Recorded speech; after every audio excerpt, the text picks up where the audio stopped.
Hello class, welcome to all on my YouTube channel Chemistry Classes by DS Sir। आज बात कर रहे हैं ट्रांजिशन एलिमेंट की करेक्टरिस्टिक्स के अंदर नेक्स्ट करेक्टरिस्टिक्स और प्रॉपर्टी से रिगार्डिंग। अभी तक हम 11 करेक्टरिस्टिक्स को डिस्कस कर चुके हैं। आज नंबर 12 के ऊपर डिस्कस करने जा रहे हैं और वो करेक्टरिस्टिक्स है आयनाइजेशन एंथैल्पी। ये आयनाइजेशन एंथैल्पी ट्रांजिशन एलिमेंट में किस तरीके से वेरी करेगी। तो ट्रांजिशन एलिमेंट की जो पोजीशन है वो एस और पी ब्लॉक एलिमेंट के बीच में लाई करती है। उसी पोजीशन से रिगार्डिंग इनकी जो आयनाइजेशन एंथैल्पी है वो भी दोनों के बीच में ही वेरी करती है, एस और पी ब्लॉक एलिमेंट के बीच में। तो एस ब्लॉक एलिमेंट से तो ज्यादा होती है इनकी आयनाइजेशन एंथैल्पी और पी ब्लॉक एलिमेंट से कम होगी। तो क्या कह सकते हो आप इनको कि they are less electropositive than S block element, alkali और अल्कलाइन अर्थ मेटल्स, क्योंकि लेफ्ट टू राइट क्या हो जाता है, साइज डिक्रीज हो जाता है।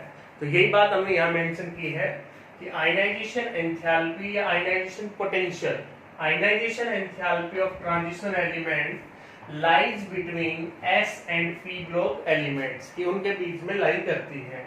दैट इज मतलब higher than S block element, कि इनकी ionisation enthalpy S block element से ज्यादा है because they have small size as compare to S block element, और पी ब्लॉक एलिमेंट से इनकी कम होती है। आयनाइजेशन एंथैल्पी की वैल्यू वेरी कैसे कर रही है पीरियड के अंदर। Ionisation enthalpy values increase in a period left to right, this is right, but their increase is not regular. इनकी वैल्यू लेफ्ट से राइट इंक्रीज होती है, नो डाउट बढ़ती है, बट जो इंक्रीज रेगुलर होना चाहिए उस तरह का इंक्रीज देखने को नहीं मिलता है। क्योंकि आपने पीछे साइज भी पढ़ा था, जब एटॉमिक साइज की रेडियस की बात हो रही थी, तो ट्रांजिशन एलिमेंट में साइज का वेरिएशन भी रेगुलर नहीं था। मिडल तक तो डिक्रीज हो रहा था, उसके बाद सेम रह रहा था और एंड ऑफ द सीरीज के ऊपर जाके इंक्रीज हो रहा था। अगर उसी ट्रेंड की बात करूं और साइज के इनवर्सली प्रोपोर्शनल होती है आयनाइजेशन एंथैल्पी, तो लेफ्ट से राइट मिडल तक तो आयनाइजेशन एंथैल्पी बढ़नी चाहिए थी क्योंकि साइज कम होता है, फिर सेम रहनी चाहिए थी और उसके बाद कम होनी चाहिए थी, लेकिन ऐसा नहीं है। आयनाइजेशन एंथैल्पी के डाटाज लिखे गए हैं फर्स्ट आयनाइजेशन एंथैल्पी, सेकंड और थर्ड से रिगार्डिंग। फर्स्ट सभी का लिखा है मैंने फर्स्ट ट्रांजिशन सीरीज के अंदर, तो आप यहाँ क्लोजली देखोगे तो कोई ज्यादा वेरिएशंस नहीं है, इंक्रीज है नो डाउट, रेगुलर भी नहीं है मैग्नीज तक। उसके बाद जो यहाँ पर आना चाहिए ये जो वैल्यूज है ये नियरली कांस्टेंट सी हैं, सेम सी हैं, 762 758 ये है। फिर यहाँ जाकर कॉपर से जिंक पर जाकर इंक्रीज दिखा रहा है। अगर साइज की बात करता तो अकॉर्डिंग टू साइज तो साइज वहां बढ़ रहा है कॉपर से जिंक, आयनाइजेशन एंथैल्पी कम होनी चाहिए थी, लेकिन इस पॉइंट के ऊपर आकर ये बढ़ रही है, इंक्रीज हो रही है कॉपर से जिंक की तरफ। ये वेरिएशन है फर्स्ट आयनाइजेशन एंथैल्पी से रिगार्डिंग का। अब क्वेश्चन ये आता है दिमाग में कि फर्स्ट आयनाइजेशन एंथैल्पी किसकी ज्यादा है फर्स्ट ट्रांजिशन सीरीज के अंदर, तो किसकी ज्यादा है, जिंक की ज्यादा है। क्यों ज्यादा है, क्योंकि जिंक का कॉन्फ़िगरेशन फुलफिल्ड होता था 3d10 4s2, तो वहां से इलेक्ट्रॉन निकालना, पहला इलेक्ट्रॉन निकालना लिटिल बिट डिफिकल्ट है उसके स्टेबल इलेक्ट्रॉनिक कॉन्फ़िगरेशन की वजह से। तो फर्स्ट आयनाइजेशन एंथैल्पी इसलिए जिंक की ज्यादा हो जाएगी। बात करें सेकंड और थर्ड आयनाइजेशन एंथैल्पी के ऊपर, तो सेकंड आयनाइजेशन एंथैल्पी क्रोमियम के कोरस्पोंडिंग और जो कॉपर है उसके कोरस्पोंडिंग, क्रोमियम और कॉपर इनके कोरस्पोंडिंग सेकंड आयनाइजेशन एंथैल्पी इनकी हाइयर है इनके कोरस्पोंडिंग एलिमेंट से। ऐसा क्यों, जैसे जिंक के कंपैरिजन में भी आप यहाँ देख रहे हो, और क्रोमियम की अपने रिस्पेक्टिव उसके अंदर साथ वाले एलिमेंट से ज्यादा है। तो ऐसा क्यों है, ऐसा इसलिए है कि जब कॉन्फ़िगरेशंस की बात की थी तो इसका कॉन्फ़िगरेशन था 3d10 4s1 और इसका था 3d5 4s1। अब after the removal of one electron, की एक इलेक्ट्रॉन रिमूव हो गया, तो यहाँ तो कॉन्फ़िगरेशन कैसा बन गया, हाफ फिल्ड, और वहां कॉन्फ़िगरेशन कैसा बन गया, फुल फिल्ड। इसके ऊपर क्वेश्चन अराइज हो सकता है कि why second ionisation enthalpy of chromium and copper is high. उसको नोट कर सकते हो क्वेश्चन को, क्यों हाई है, आप रीजन बता सकते हो। एक क्वेश्चन क्या नोट कर लोगे कि why the first ionization enthalpy of zinc is very high as corresponding to copper element, why। उसके बाद अब नजर मारते हैं थर्ड आयनाइजेशन एंथैल्पी के ऊपर। थर्ड आयनाइजेशन एंथैल्पी मैग्नीज की हाई होती है अपने साथ वाले एलिमेंट से, कॉपर है और जिंक है, इसकी वेरी हाई है। सबसे ज्यादा जिंक की है थर्ड आयनाइजेशन एंथैल्पी, सबसे ज्यादा जिंक की है, और मैग्नीज की भी काफी हाई है थर्ड आयनाइजेशन एंथैल्पी। ऐसा क्यों? क्योंकि after the removal of 2 electron इसका कॉन्फ़िगरेशन कैसा बन गया? हाफ फिल्ड, और जिंक में से 2 इलेक्ट्रॉन निकाल देंगे तो इसका कॉन्फ़िगरेशन कैसा बन गया? फुल फिल्ड, 3d10 बन रहा है वहां पर। इसलिए मैग्नीज की और जिंक की जो थर्ड आयनाइजेशन एंथैल्पी है वो हाई होती है। पूछा जाए कि manganese has high value of third ionisation enthalpy because after the removal of 2 electrons it's required stable half field configuration, इसलिए इसकी आयनाइजेशन एंथैल्पी ज्यादा होती है। ग्रुप के अंदर आयनाइजेशन एंथैल्पी कैसे वेरी करेगी? पीरियड की बात की, लेफ्ट से राइट की बात की। ग्रुप में आमतौर पर बात करें तो आयनाइजेशन एंथैल्पी डिक्रीज होती है, लेकिन जब इसका ट्रांजिशन एलिमेंट का केस आता है तो वहां साइज भी रेगुलर वेरी नहीं करता था। आपने देखा था कि फर्स्ट से सेकंड ट्रांजिशन सीरीज के अंदर साइज बढ़ता था, सेकंड और थर्ड ट्रांजिशन सीरीज के एलिमेंट का साइज सिमिलर होता था लेंथेनॉइड कॉन्ट्रैक्शन की वजह से। वही कंसेप्ट यहाँ पर लग रहा है कि एक्सपेक्टेड तो ये है कि डिक्रीज होनी चाहिए डाउन द ग्रुप, बट जब डाउन द ग्रुप हम बात करें, क्योंकि ट्रांजिशन एलिमेंट अपने पास 4 सीरीज में है, 3D, 4D, 5D और 6D सीरीज। चलो 6D सीरीज हैवी एलिमेंट्स की है, सिंथेटिक एलिमेंट्स की है, जिनकी केमिस्ट्री हम ज्यादा नहीं पढ़ते। लेकिन ये जो है अपने पास 3D से 4D और 5D, तो 3D से 4D तक जाते हैं जब तो आयनाइजेशन एंथैल्पी डिक्रीज होती है, साइज बढ़ता है। लेकिन 4D से 5D जाते हैं तब आयनाइजेशन एंथैल्पी बढ़ती है, इंक्रीज होती है। यही बात यहाँ मेंशन की गई है, ionisation enthalpy decrease from first to second transition series. First transition series का मतलब 3D सीरीज है, सेकंड का मतलब 4D सीरीज है। वो क्यों डिक्रीज होगी आपके पास? क्योंकि साइज बढ़ गया है। लेकिन थर्ड ट्रांजिशन सीरीज के जो एलिमेंट है उनकी आयनाइजेशन एंथैल्पी हाई होती है, किसके कंपैरिजन के अंदर? सेकंड ट्रांजिशन सीरीज के एलिमेंट से। क्यों होगी? उसका रीजन ये है, लेंथेनॉइड कॉन्ट्रैक्शंस की वजह से साइज कम हो जाता था और न्यूक्लियर चार्ज है वो बढ़ जाता है। देयरफॉर जो 5D सीरीज के एलिमेंट आते हैं वो जनरली इनर्ट होते हैं, नॉर्मल कंडीशंस के ऊपर रिएक्ट नहीं करते हैं। सी प्लेटिनम है, गोल्ड है, मरकरी है, they are consider as a noble metals के फॉर्म में है। एक्सेप्शनल केस की बात करूं तो जो ग्रुप थर्ड के एलिमेंट हैं तीनों सीरीज के अंदर, ग्रुप थर्ड जहां से ट्रांजिशन सीरीज शुरू होती है, यहाँ स्कैंडियम हो गया आपके पास, यहाँ यटीरियम हो गया है, यहाँ लेंथेनम हो गया है। इसमें ट्रेंड है वो रेगुलर रहेगा जैसे पहले था। स्कैंडियम की सबसे ज्यादा डाउन द ग्रुप डिक्रीज हो रही है, यटीरियम की उससे कम और लेंथेनम की उससे कम, बिकॉज एटॉमिक साइज इंक्रीज। यहाँ एटॉमिक साइज इंक्रीज हो रहा है, लेंथेनाइड कॉन्ट्रैक्शन नहीं लगेगी। तो it's all about the ionisation enthalpy concept. Next properties, enthalpy of atomisation transition element के अंदर।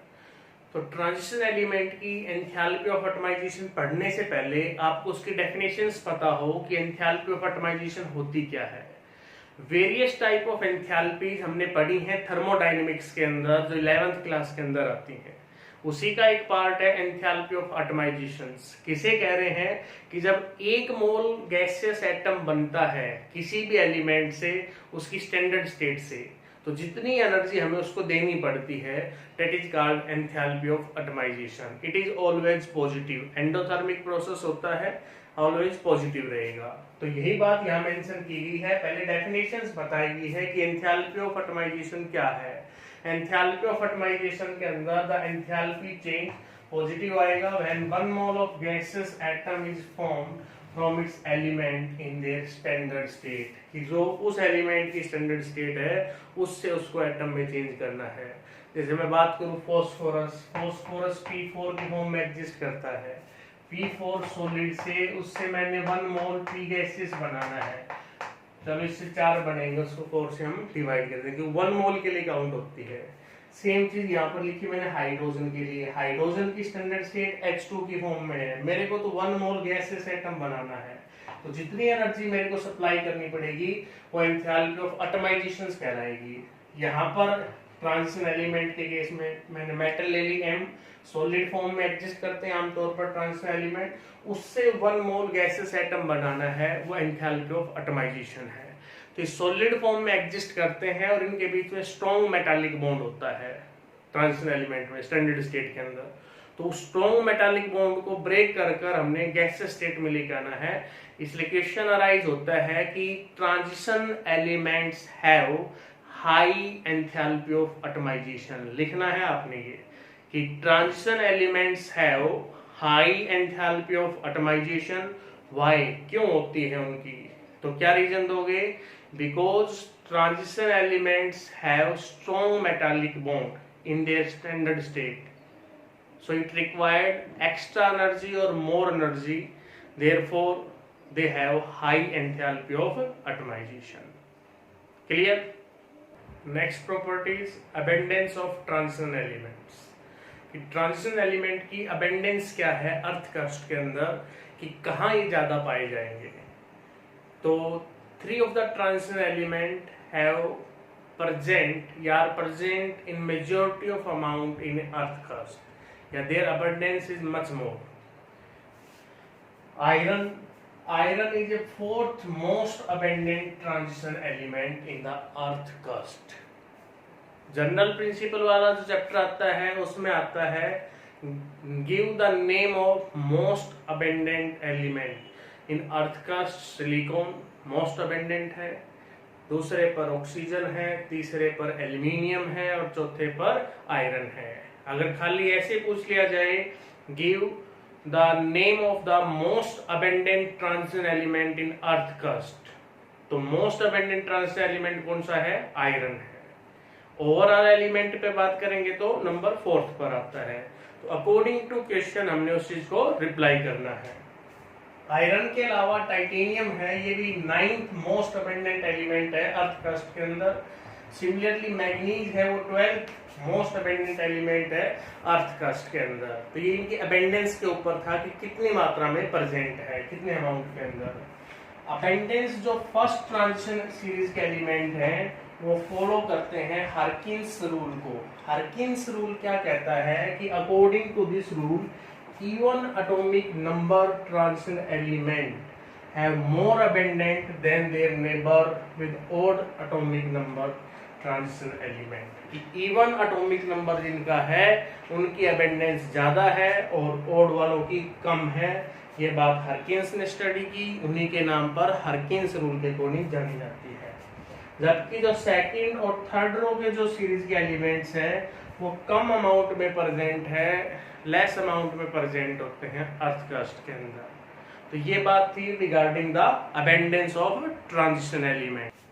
नेक्स्ट प्रॉपर्टीज है standard reduction potential of transition elements, कि इनकी रिडक्शन पोटेंशियल्स हम कैसे मेजर करेंगे, कैसे कैलकुलेट करेंगे। तो जो रिडक्शन पोटेंशियल्स है ट्रांजिशन एलिमेंट्स का या अदर एलिमेंट्स का, वो डिपेंड करता है सॉल्यूशन के अंदर, एक्वस सॉल्यूशंस की बात कर रहे हैं, 3 फैक्टर के ऊपर। उसकी एंथैल्पी ऑफ सब्लिमेशंस के ऊपर, आयनाइजेशन एंथैल्पी के ऊपर और हाइड्रेशन एंथैल्पी के ऊपर। ये तीनों एनर्जी मिलकर उसके रिडक्शन पोटेंशियल की या कहूँ उसके ऑक्सीडेशन स्टेट की स्टेबिलिटी है उसको डिसाइड करते हैं। फिर वैल्यू, तीनों फैक्टर की बात कर ली हमने, तीनों पे डिपेंड कर रहा है, तीनों एनर्जी के ऊपर। तो डेल्टा HT जो लिखा हुआ है वो टोटल एनर्जी लिखा हुआ है। टोटल एनर्जी सब्लिमेशंस का, आयनाइजेशन एंथैल्पी का और हाइड्रेशन एंथैल्पी का। सब्लिमेशंस क्या थी आपके पास कि जब सॉलिड से हम गैस में चेंज करते हैं, वो सब्लिमेशन है। आयनाइजेशन एंथैल्पी क्या थी कि उस गैसेस एटम से जो इलेक्ट्रॉन्स हम रिमूव करेंगे वो आयनाइजेशन एंथैल्पी है।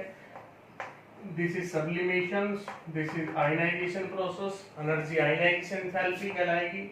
हाइड्रेशन एंथैल्पी क्या है कि जो आयंस बन गया वो वाटर के अंदर डिसॉल्व होकर हाइड्रेटेड होकर उस दौरान जितना एनर्जी में चेंज आएगा वो हाइड्रेशन एंथैल्पी कहलाएगी।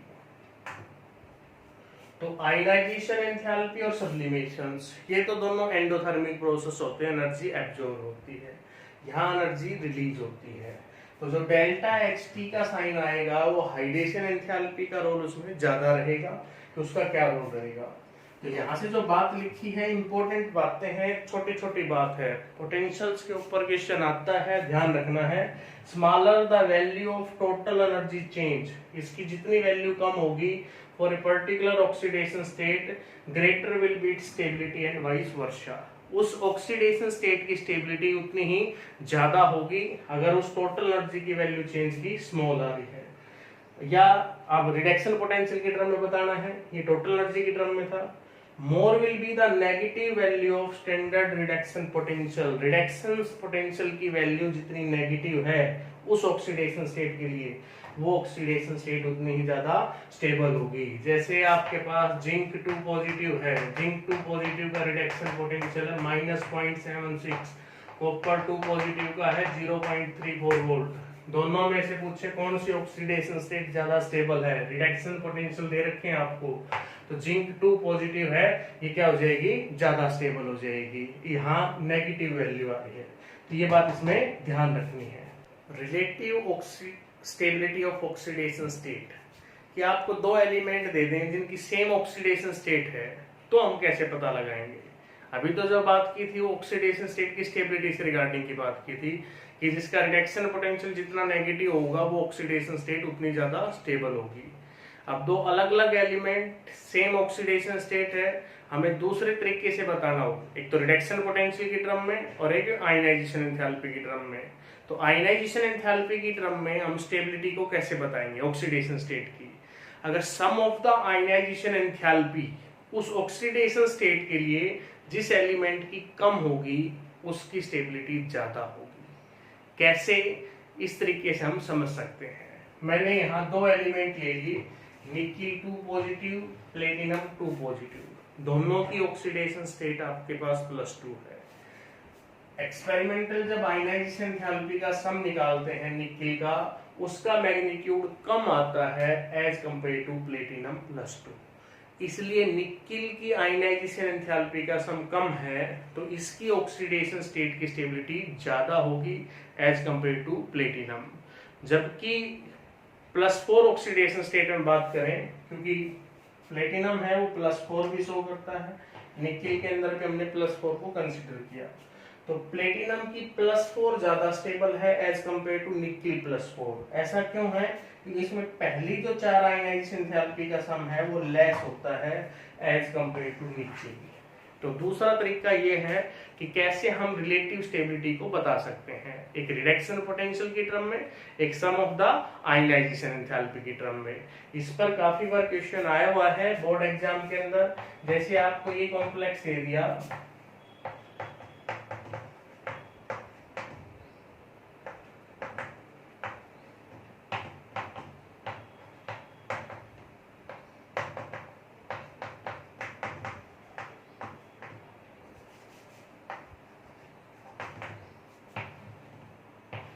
पहले इस सारे को आपने लिखना है आराम से, लिखने के बाद फिर इक्वेशन को नोट करना है। ये कॉम्प्लेक्स हमें दे रखा है, पूछ रहे ये ज्यादा स्टेबल है बजाय इसके, ये प्लेटिनम का कॉम्प्लेक्स है, ये निकिल का है। तो यहाँ ऑक्सीडेशन स्टेट निकाली +4 आ गई, यहाँ पर भी ऑक्सीडेशन स्टेट निकालोगे तो +4 आ जाएगी।